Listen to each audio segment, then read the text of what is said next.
Се викам Војо Цветановски, се занимавам дипломиран театарски режисер, пантомимичар и актер. Се занимавам со најповеќе улична уметност последниве неколку години, покрај тоа што низ годините, долги години поминав во театарот многу повеќе како режисер, отколку како актер, но никогаш не сум исклучил можност дека секогаш можам да се вратам како актер, бидејќи тоа секогаш за мене било и ќе остане предизвик. Колку што е режијата, толку и актерството и уличното актерство и уличната режија, на улични театарски представи. Се почна кога како студенти 2000 година излеговме на улица да го играме Хамлет во комедија дел арте стил.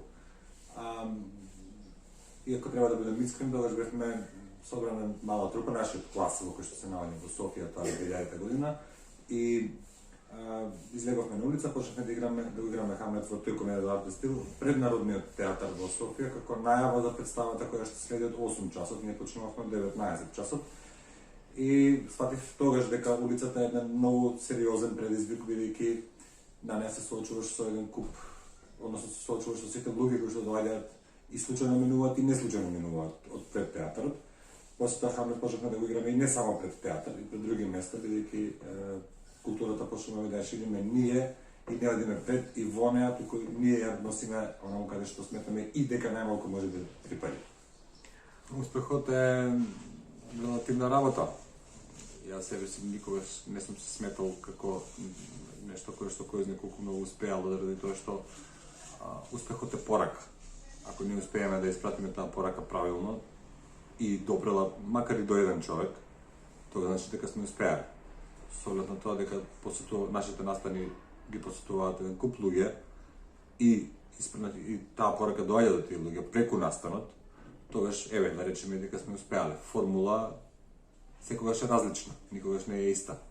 Формулата се крие зад флоскулата другото лице на улицата, а пораката е секогаш различна по однос на карактерот на фестивалот.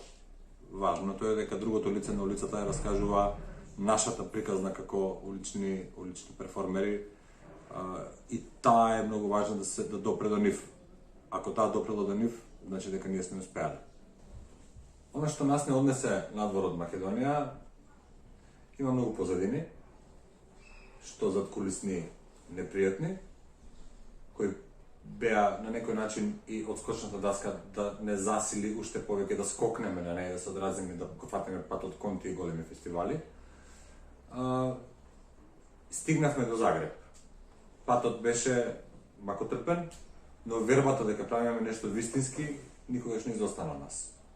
И Загреб како таков, како еден од најголемите фестивали, односно вратата кон големите фестивали, беше кваката за која што требаше да се фатиме да ја отвориме сами. Некој ни пружи шанса да го направиме тоа.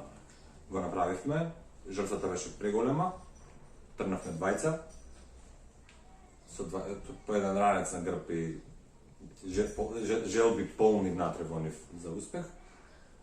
Еве денеска после 11 години, повеќе од 40 луѓе патуваме низ Европа од нашата продукција театарска и ги освојуваме тие пазари, ако така треба да ги наречеме, фестивали.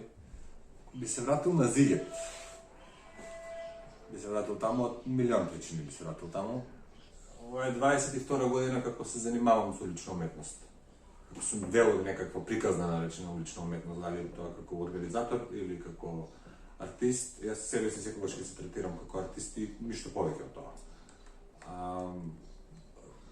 Идејата дојде некако логично. 10 години настапував како интензивно како артист по фестивали зборам сега. И некако имам чувство дека логично дојде да легне тоа да ги повикам сите оние луѓе што ги запознав по светов во Скопје. Мисля, че дека на Скопје му фалеше таа една таква култура, улични живи статуи да го обогатат овој град. И не само овој град, и оваа држава. И така тргна целата приказна. Бевме во Букурешт, на Маска фестивалот. Тоа е веројатно најголемиот собир после Арнем, најголемиот собир на улични живи статуи во светот. И таму некако ги запознав сите. Имав преку 150 продукции од улични живи статуи. Некако тоа беше месец мај, а веќе во септември ние имавме, односно следната година во април имавме фестивал во Скопје, со тоа што значи дека една година се подготвувавме да го направиме Скопскиот фестивал. Публиката секогаш ја игра многу интересна кога ќе видат улични живи статуи. Уличните живи статуи сами по себе се многу маркантни како израз, како појава, структура на нешто што самата улица го нуди. Ако тргнеме да гледаме реално како продукција, Скопскиот фестивал се уште проводува, мал фестивал, за разлика од некои многу големи фестивали кои што традиционално со години 25-30-35 години постојат. Ние сме 6-та година оваа и некако сме уште мали за да проводуваме. Ние целата наука за тоа како се прави еден голем фестивал ја исцрпивме од посетувајќи ги тие фестивали како артисти. Видовме како добро се организира фестивал, што значи да се третира еден артист, што значи да му се даде можност да се изрази, прав тајминг, право место, на вистинско место да се постави и како тој самиот да ја раскаже својата приказна. Добро, тоа е една победа. Наградена. Што донесе? Доказ дека е добро тоа што го правиме. Донесе и терет, нормално, одговорност, нормално, затоа што следната година бевме веќе поканети на Зигет да бидеме членови на жири комисијата која што ќе ги суди живите статуи. Што е исто така една неблагодарна работа. Тоа од другата страна се колеги наши со кои што седнуваш после фестивалот и разговараш. Се вратам на мојот, црпиме енергија едни од други, се инспирираме едни од други, среќавајќи се на тие големи фестивали.